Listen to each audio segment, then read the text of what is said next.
ये देखें, ये कपकपी है, ये कपकपी है, ये कपकपी है।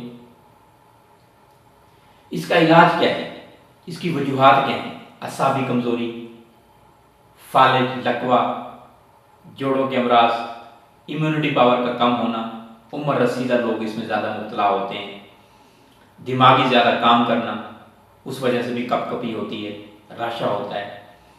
इसका बेहतरीन इलाज है, आप बादाम और दूध का शाम को इस्तेमाल कीजिए, दिन को मटन की यखनी इस्तेमाल करें, और दोपहर को असर की नमाज के बाद 1 ग्राम दूध में ज़फ़रान आप डाल लीजिए और उस दूध को पीजिए। ये 20 रोज़ इस्तेमाल करेंगे, आप इंशाल्लाह ठीक हो जाएंगे। और बहुत सारे ऐसे मेरे पास पेशेंट्स आए हैं जिन्होंने लाखों रुपए की अद्वियात इस्तेमाल की हैं और वो तंदुरुस्त नहीं हुए, इसी ज़ाफ़रान से वो तंदुरुस्त हुए हैं, और आप इंशाल्लाह ठीक हो जाएंगे। तो मेरे लिए दुआ कर दीजिए।